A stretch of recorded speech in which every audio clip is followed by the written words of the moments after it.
always on the go, but the day just won't be one without your Hollywood fix. Let Golden State Media Concepts Entertainment Podcast take care of that. An all-inclusive look of pop culture.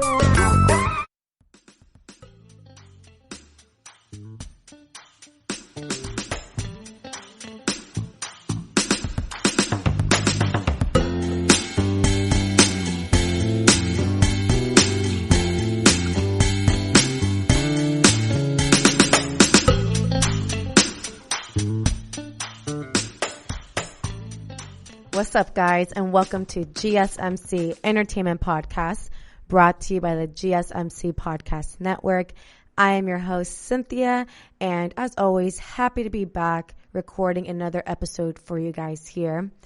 It has been a pretty eventful weekend for myself. It was my friend graduated from Sac State in business administration, so we had a very safe and socially distanced grad party outside at a park.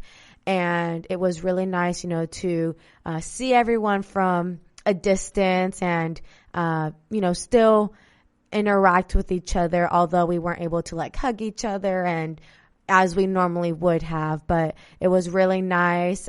We played Heads Up 7-Up, which is like a game on your phone. It's an app where there's a phrase or a word on your phone, and you place your phone on your forehead so that you're not able to see it. And then the rest of your team, they have to either act it out or give you clues as to what the word or phrase is. So that was pretty fun. And let's see, what else did I do? I can't even remember. Today's Monday. Yesterday I didn't do anything. It was a lazy Sunday, just preparing for the week. Oh, how can I forget? I started working. So for those of you who are just barely listening and tuning into me, I am a personal trainer and I work at a couple gyms in the Sacramento area. And our county has given us the green light to start opening fitness centers and gyms. So my gyms have officially opened, and I don't really know how to feel about it, to be honest. I'm like, half of me is extremely ecstatic that, I'm able to use weights and lift again. But then the other half of me is still very anxious and paranoid about the virus and, coming into contact with a lot of people, which I did because I work at a gym. And so it was weird. It was definitely weird being back. I'm excited, but also I'm very trying to be aware of being socially distanced, but then people, half the people are wearing masks, the other half aren't. So it's a lot going on in the world right now, but nonetheless, we're here back at it again, recording another episode. And this week's entertainment news, I feel like there's quite a lot. We're going to be covering some celebrity babies. One celebrity who actually hid her pregnancy. She pulled a Kylie Jenner. I think she pulled a Kylie Jenner better than Kylie Jenner pulled a Kylie Jenner, in the fact that she hid her pregnancy so well that the entire world, nobody in the world knew that she was even pregnant. Then we are going to be talking about another celebrity who revealed her pregnancy in a very cute and loving way. We're going to be discussing The Bachelor, the dating show that everyone is highly obsessed with, except for me, and how they finally, got to have their first Black Bachelor. We'll talk about Lady Antebellum changing their band name to Lady A. And then last but not least, ending with some kind of sad news for Kelly Clarkson. So we have a lot to cover today, so stay tuned for that. So let's first talk about babies. And if you know who I'm talking about, who do you guys think I'm talking about? She's an Australian rapper. She just gave birth to a son, and she pulled a Kylie Jenner. Can you guys guess who it is? If you don't know, her name is Iggy Azalea. She gave birth to a baby boy, and she welcomed a baby boy into the world. She revealed the baby news on her Instagram story last week, Wednesday, June 10th. And basically, it was very, she didn't do anything extremely, extra. I feel like a lot of times with like pregnancy announcements or gender reveals, things of that nature, people kind of boast on Instagram, which is totally fine. I mean, people are excited. People want to share that news with their followers, with the world. I get it. Definitely not judging. However, with in Iggy's case, when I say she pulled a Kylie Jenner, that means that she hid her pregnancy from the entire world without anyone knowing. And she did that pretty well because she posted like a black screen and she typed out, "I have a son. I kept waiting for the right time to say something, but if it feels like the more time passes, the more I realize I'm always going to feel anxious to share news that is giant with the world. I want to keep his life private, but wanted to make it clear he is not a secret and I love him beyond words." So Iggy Azalea's social media reveal confirmed the baby rumors that have been floating around for more than a month, actually. And I totally understand where Iggy Azalea is coming from. Her being a public figure, her being a celebrity. I'm sure paparazzi and, blogs and things of that nature, those industries are always like on her, trying to snap a pic of, I don't know, of anything, celebrities don't have a lot of privacy. And, I feel like this is like the one thing that she was able to keep private to herself with her honey, which he is Playboi Carti, another rapper. So she had a son with Playboi Carti. And I totally understand why she would want to keep the pregnancy hidden and not reveal it to the world. I'm sure that she wanted to keep this enormous news and this wonderful little blessing to herself for a moment before sharing it with everyone. She hasn't revealed any photos of him. We don't even know what exact date he was born or anything like that. Like I said, nor Iggy Azalea nor her boyfriend Playboi Carti posted anything about the baby. They didn't even post like a picture of his hands. They didn't post a picture of his feet.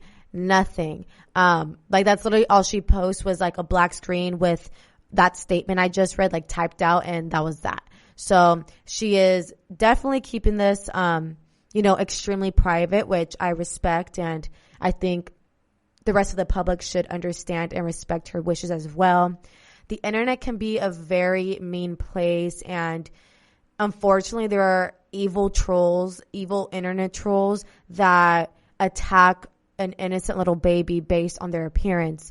Whether it's like, oh, your baby looks like this, or like, she's so this, he's so that. Why does he look like this? So that is just like not healthy for her, nor the baby, nor for anybody. So I totally understand why she would want to keep this, her pregnancy a secret, and why she would want to keep the baby, her son, private from the rest of the world. And like I mentioned, there have been rumors floating around for about a month or so that Iggy Azalea was pregnant. Fans of the rapper had been speculating that she had given birth earlier this spring after TMZ reported that the star had welcomed a baby boy with fellow rapper Playboi Carti. The outlet also reported that the stars had purchased a 2020 Rolls-Royce Cullinan as their new family car, with Playboi Carti dropping a cool, easy $400,000 on the vehicle and another $10,000 to have it rush shipped to the family in Georgia. People thought, she's been pregnant actually since December because she took a 4-month hiatus from posting anything on Instagram.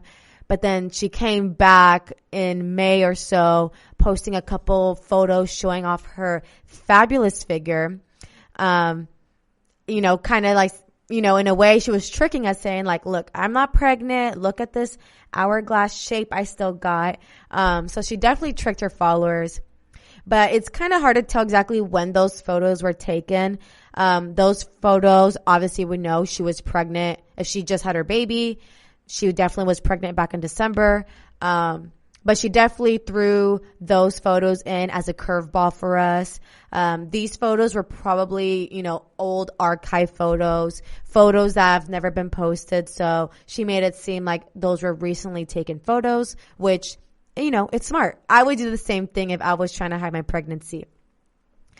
Although Iggy Azalea hasn't explicitly shared any additional details about her son or her pregnancy, we all know that Playboi Carti is more than likely the baby father.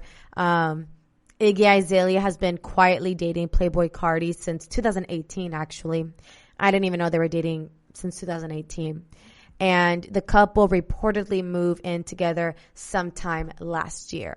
So that is the first news for today's entertainment podcast. So congratulations to Iggy Azalea and boyfriend Playboi Carti for their new bundle of joy. We're going to come to a very brief break right now. When we come back, we're going to talk more on celebrity babies.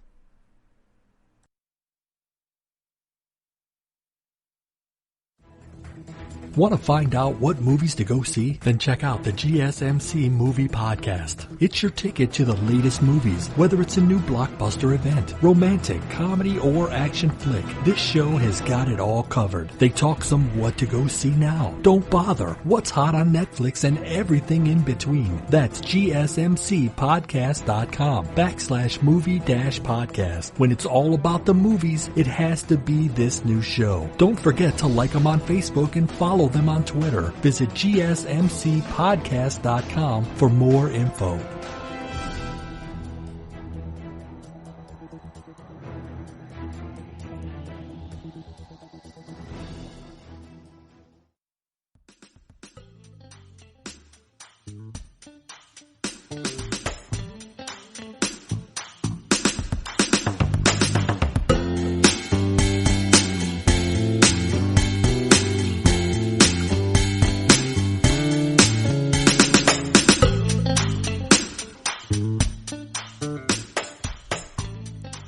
Hey guys, and welcome back to GSMC Entertainment Podcast. So we just got done wrapping up about Iggy Azalea hiding her pregnancy the full 9-10 months and giving birth to a baby boy.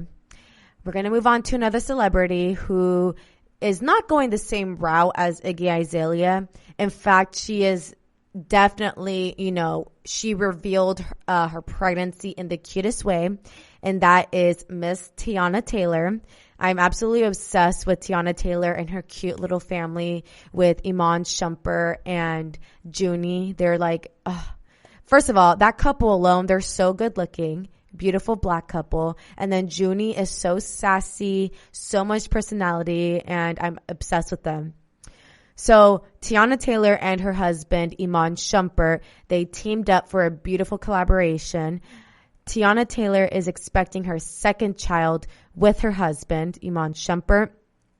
She revealed her pregnancy in the cutest way through her new music video that dropped a couple days ago for her latest single, Wake Up Love, featuring her husband, Iman Shumpert. So Iman Shumpert appears on the track. He appears in the visual along with their adorable 4-year-old daughter, Junie.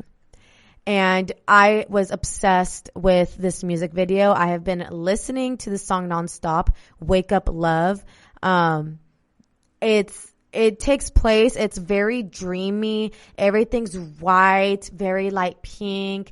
The starting scene is Teyana Taylor and her husband on this enormous bed, white pillows, white covers. They're dressed in white, and she's just there like serenading him, singing to him.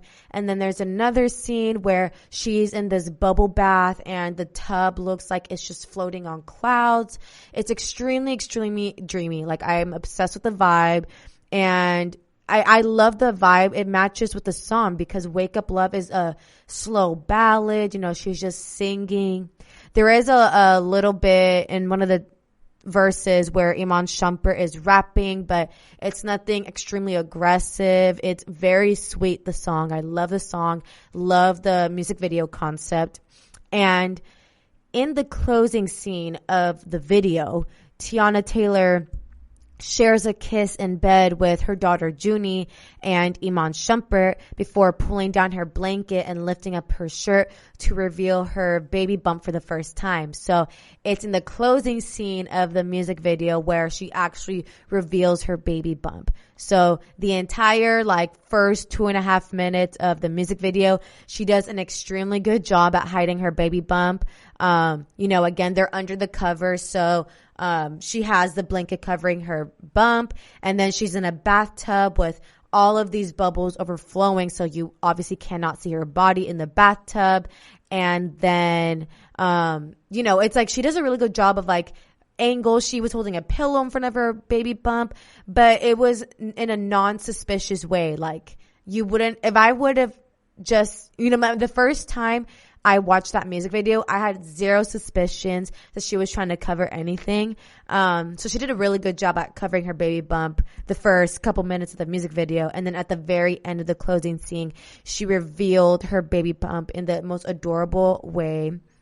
And the reveal came on Friday, June 12th.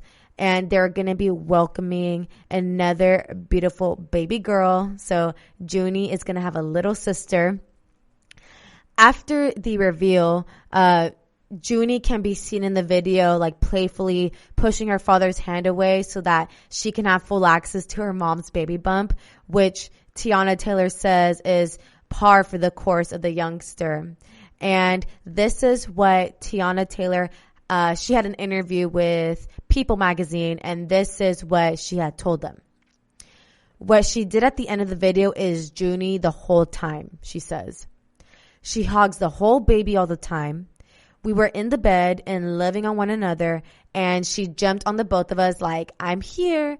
It's the cutest thing. So in the closing end, when Junie came and jumped on them, that wasn't planned. That was all Junie. So Teyana Taylor continues to say, Junie has a lot of ideas. We want to keep her as involved as possible because Junie clearly thinks that this is her baby. She talks to my stomach all the time. It's so good to see that. How freaking adorable is that? Oh my God, I'm obsessed already. Teyana Taylor continues to add, kids handle siblings differently. You have kids that are a little bit jealous, but she's so excited and preparing herself to be a big sister. She constantly kisses my stomach. She constantly talks to the baby. Even when we go to the store, she's like, okay, Mom, this is for the baby. She's so ready. She's going to be such a great big sister. How cute is that? I'm obsessed. And I think I agree. You never know with kids. I feel like you have to be kind of delicate in the way you kind of break that news to your kid. I don't know. I don't have kids. I'm just kind of thinking out of the blue here. So you can definitely check me in the comments if I'm not making any sense. But I feel like there are definitely kids who are super excited to have another sibling. They're ready for it. And then there are other kids who are not so open to the idea. I know that Kim Kardashian, when she just had Saint, their second child, Kim Kardashian would say how North wouldn't get along with Saint, that North didn't really welcome Saint with open arms. So Northwest was definitely not excited to have another baby sibling, or at least a baby brother. And in Junie's case, it's the opposite. If anything, she's extremely excited to have a baby sister. If it were a boy, I don't know if that would change things. But regardless, I think each child kind of handles it differently, and it's great to see that Junie is, welcoming this baby girl with open arms, and she's already doing these extremely cute little things, constantly talking to the baby, giving, the baby kisses and things of that nature. So it's really, really cute. And in that same interview with People magazine, Teyana Taylor states that she has 3 months left of her pregnancy to go, which is kind of baffling to me that there's only 3 months left in her pregnancy. In the video reveal, her bump looked pretty tiny. But again, she probably recorded that maybe months ago. Who knows? And then she barely revealed it now.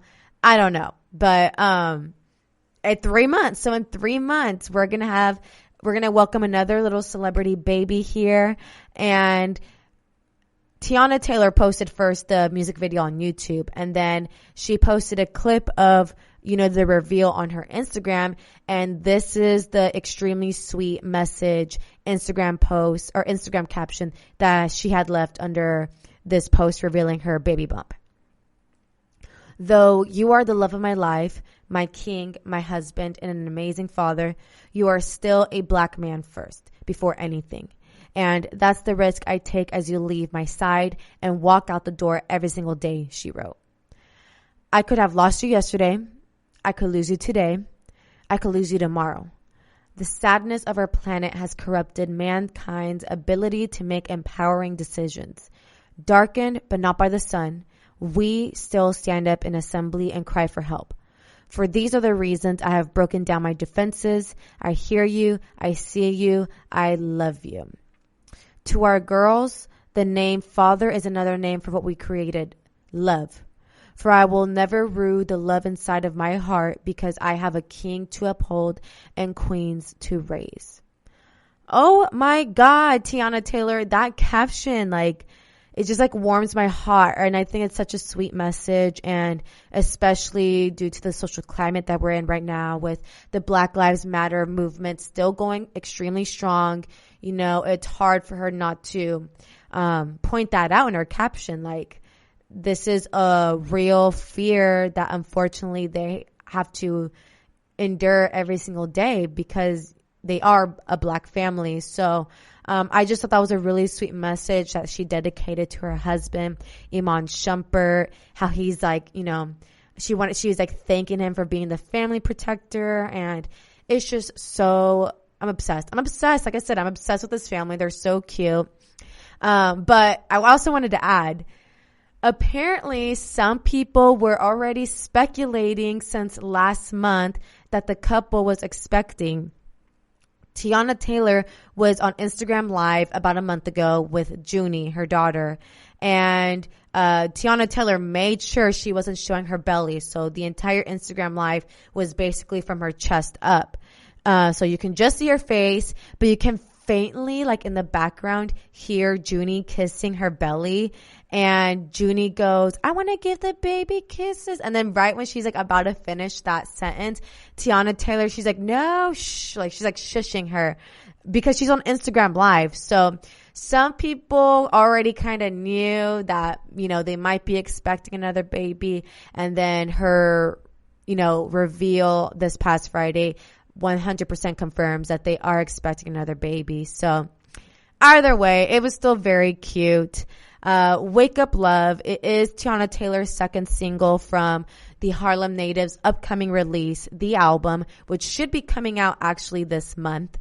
The music video was executive produced by Tiana Taylor's production team, The Aunties. So if you guys haven't yet, go check it out. It's on YouTube. Tiana Taylor, Wake Up Love. Highly recommend. So you guys, we're going to cut into another very brief break right now. When we come back, we're going to be discussing about The Bachelor and how they finally, hired their first Black Bachelor. We'll be right back.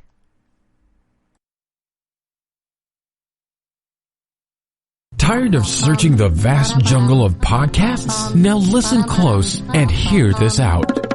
There's a podcast network that covers just about everything that you've been searching. Hey! The Golden State Media Concepts Podcast Network is here. Nothing less than a podcast bliss with endless hours of podcast coverage. From news, sports, music, fashion, cooking, entertainment, fantasy, football, and so much more. So stop lurking around and go straight out to the Golden State Media Concepts Podcast Network. Guaranteed to fill that podcast itch. Whatever it may be. Visit us at www.gsmcpodcast.com. Follow us on Facebook and Twitter, and download us on iTunes, SoundCloud, and Google Play.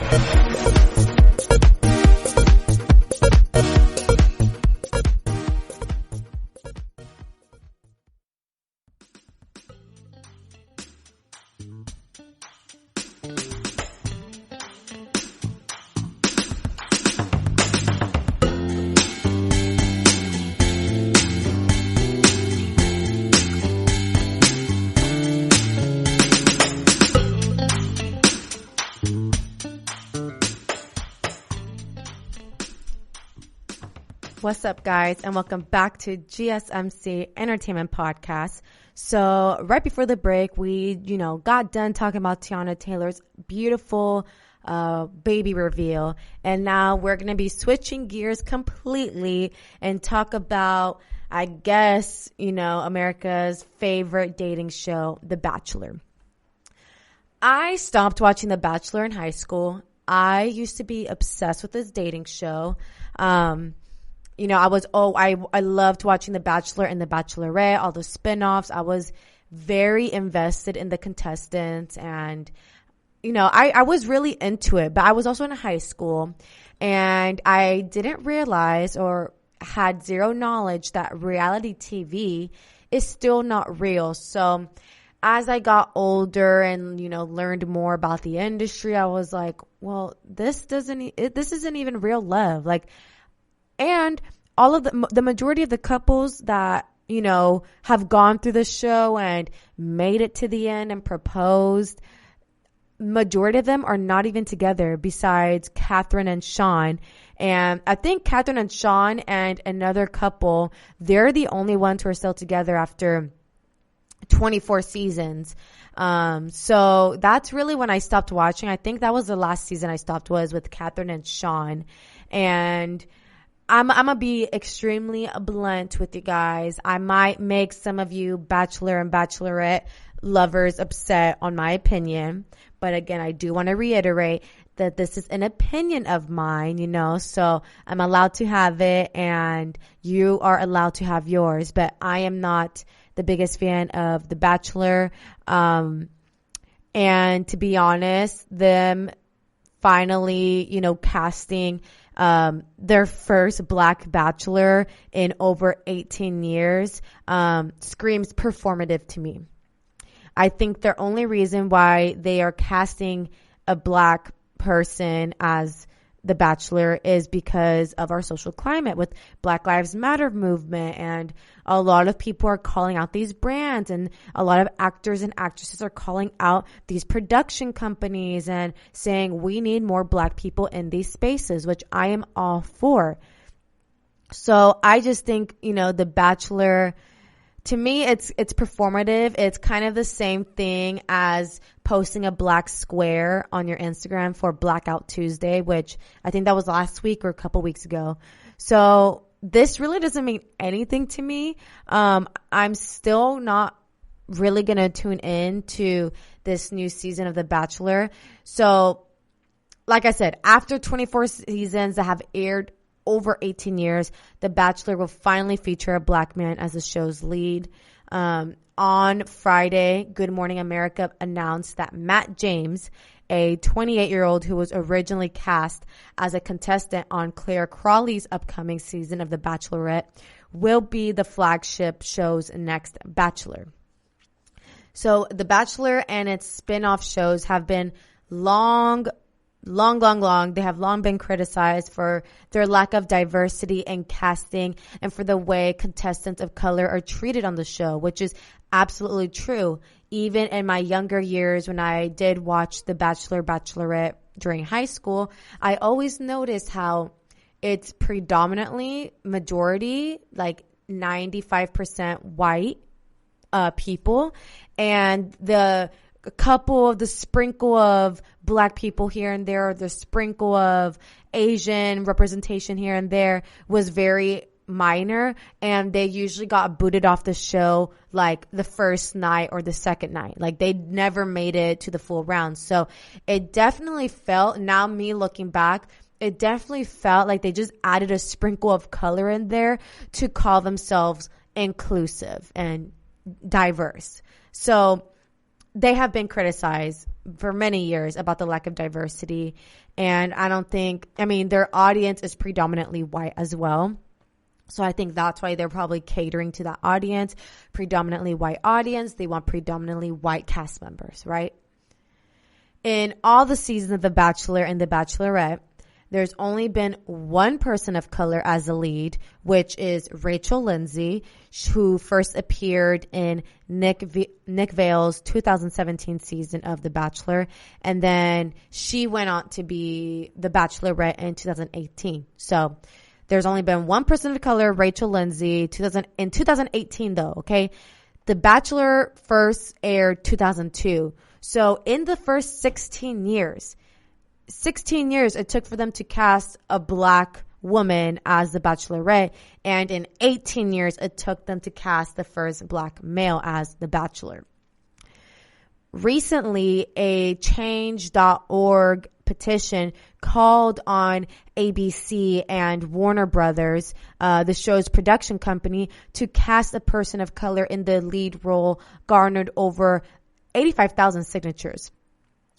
The franchise and all those who represent it should reflect and honor the racial diversity of our country, both in front and behind the camera, the petition reads.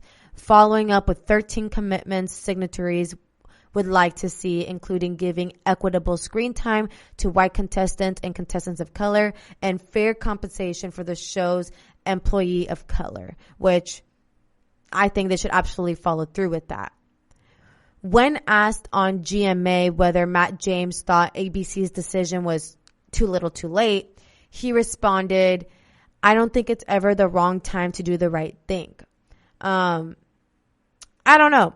I kind of disagree with that. I think the manner in which they announced it, they literally announced their first Black Bachelor, I think a week ago. So I'm going to have to disagree with Matt James, although he is the Bachelor.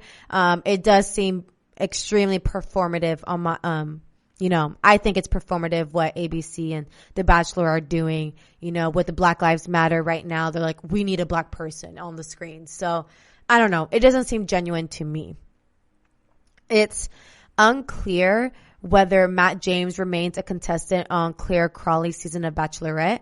Like I said, he was supposed to be an upcoming cast member on this lady's, season, and filming has been delayed on her season because of the coronavirus pandemic, and the season is supposed to air in the fall. Matt James is actually friends with several of the show's alumni, including Tyler Cameron and Hannah Brown, who was the 2019 Bachelorette.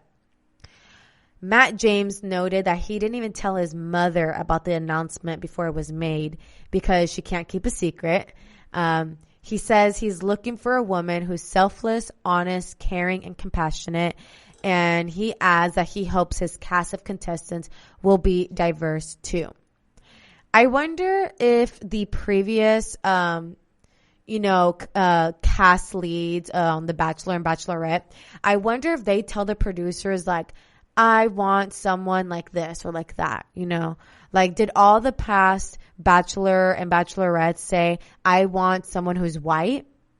Or is that the production team's pick, So that's a good question. I wonder if they actually get to choose or if it's the production team.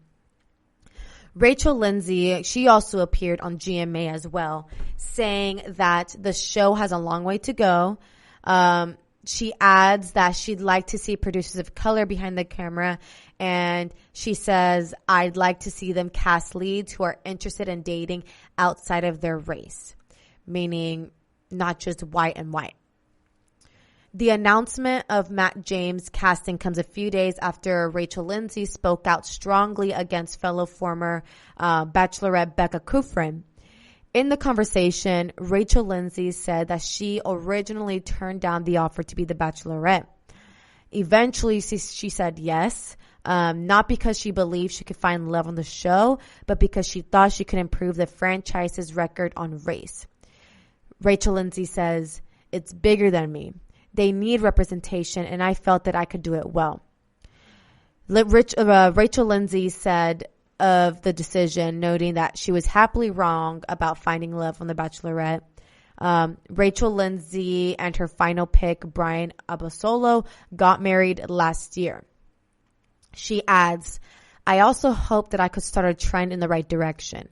My hope was that more people that look like me would start to watch the show. More people that look like me would apply to the show. They would be visible on the show. The audience would learn to be more accepting of the show, and we would eventually see more leads of color in the show.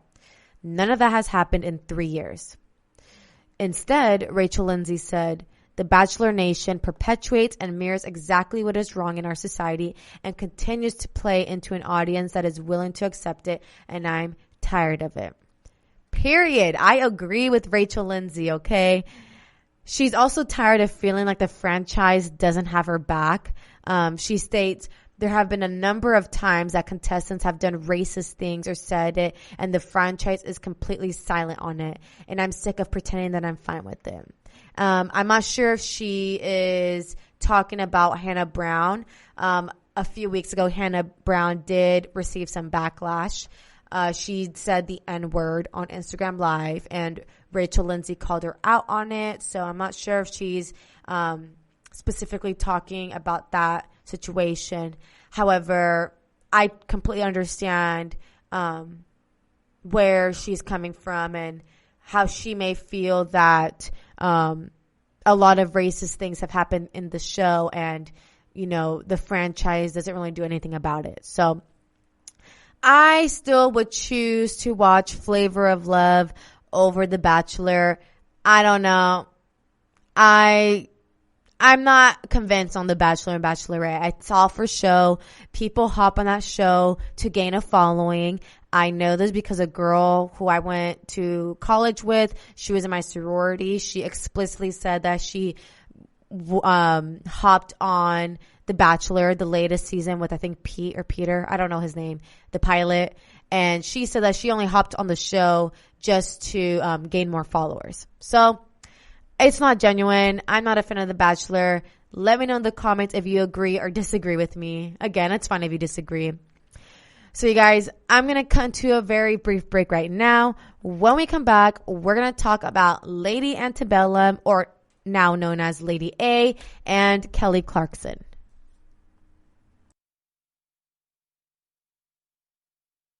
Golden State Media Concepts bring you Book Review Podcast, a haven for bookworms of all ages and the widest genres, from mystery to memoirs, romance to comedy, fantasy to sci-fi. If you love to read, this is the podcast for you. It's the Golden State Media Concepts Book Review Podcast.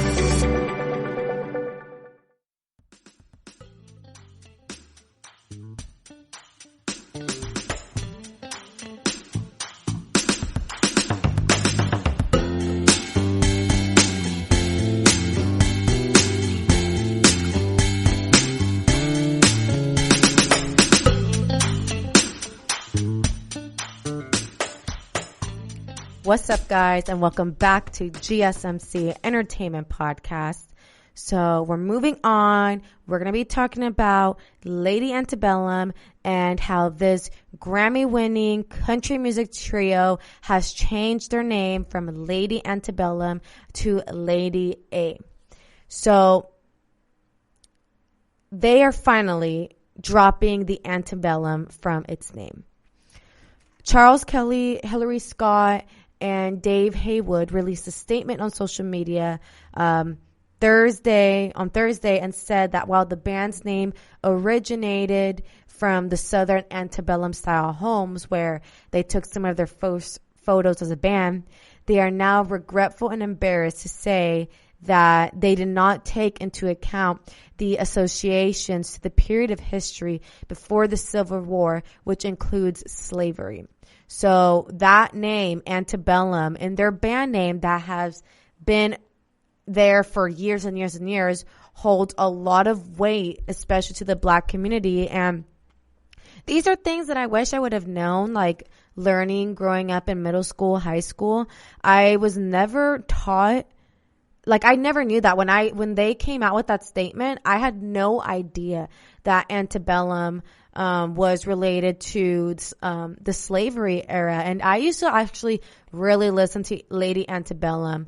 I can't remember the name of this specific song right now, and I'm not going to sing on here because I sing absolutely terrible. But it was very shocking to me when I found out that news, that their band name holds a lot of weight.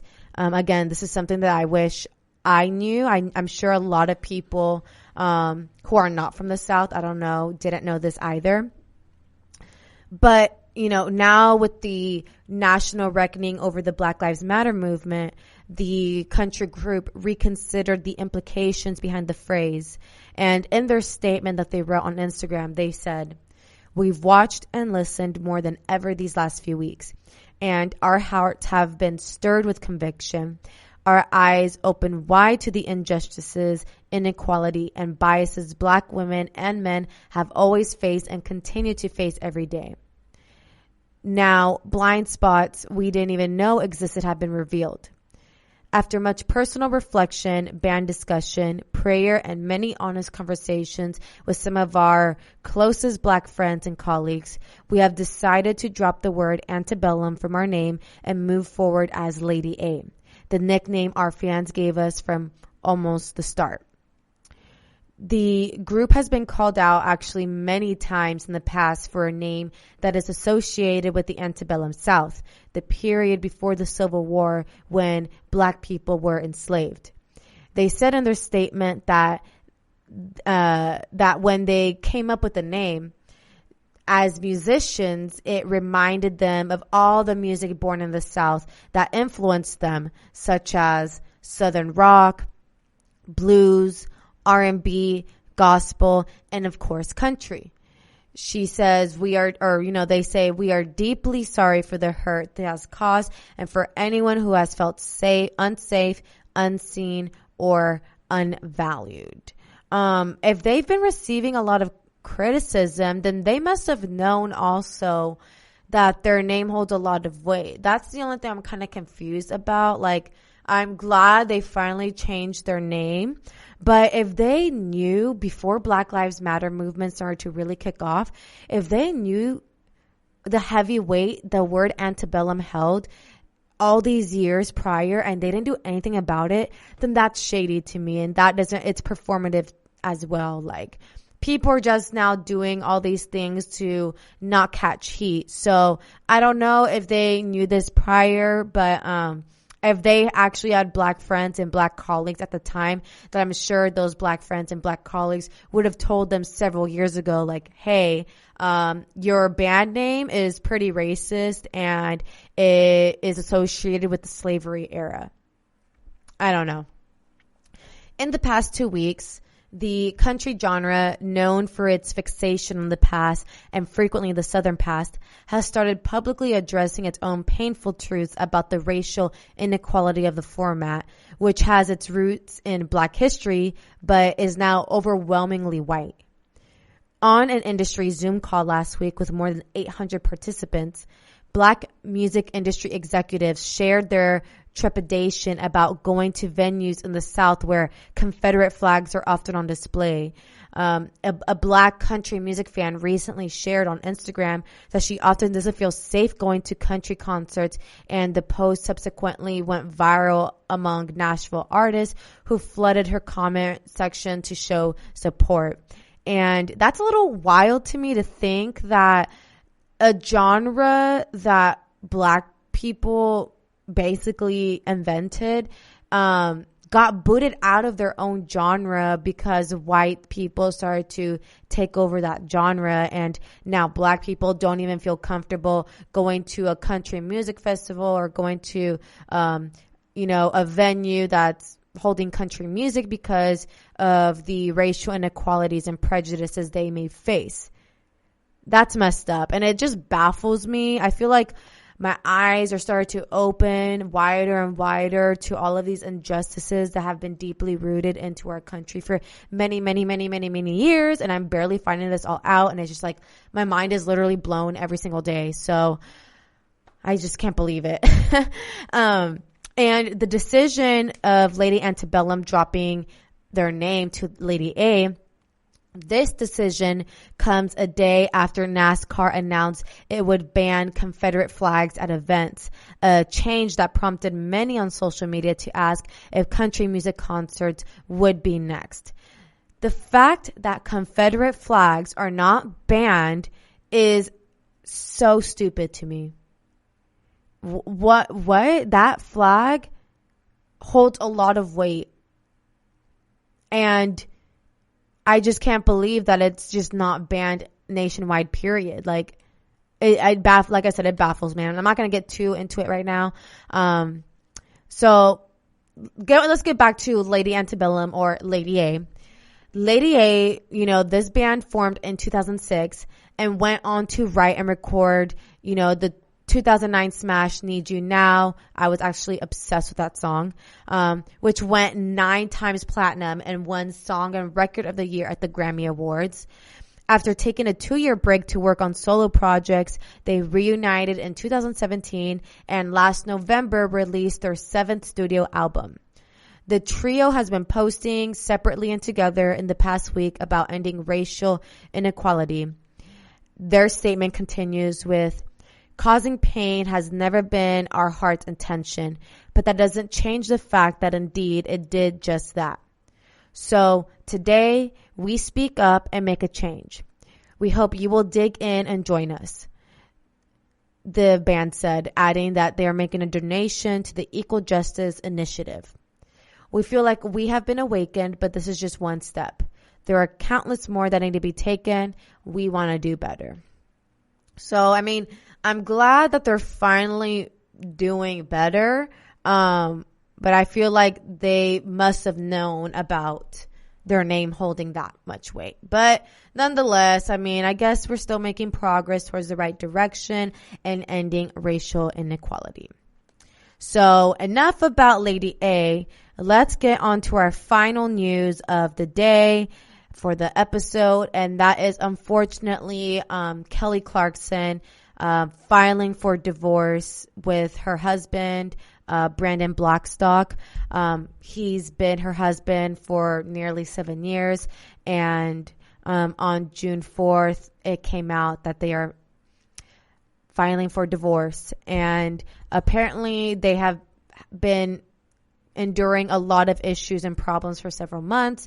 And while being quarantined in Montana away from LA, that quarantine actually made it a lot worse. It heightened their problems and that their marriage couldn't be saved. So I'm really sad to hear that on Kelly Clarkson. I feel like that's never easy to break away from a marriage. I can't even breaking up in a normal relationship between, in a relationship with your partner, especially if you guys don't have kids or anything tying you together. I feel like it's a lot easier than, when you've been married for 7 years and you share kids with this man. I feel like that just makes it 10 times harder to walk away. So, right now Kelly Clarkson is spending time in LA with her kids, and she's been extremely low key, staying at home, and I guess she seems to be doing okay. Their biggest concern is just making sure that whatever decision they make is the best for the kids, right? They have a 5-year-old daughter together and a 4-year-old boy together. So, I hope that it all works out with Kelly Clarkson and her husband. If filing for divorce makes each of them happy, then, do what you gotta do what's best for the family, for the kids, etc.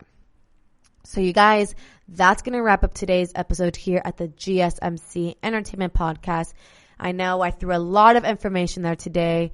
We talked about celebrity babies, Iggy Azalea hiding her pregnancy, giving birth to a son, Tiana Taylor revealing her baby bump in a music video.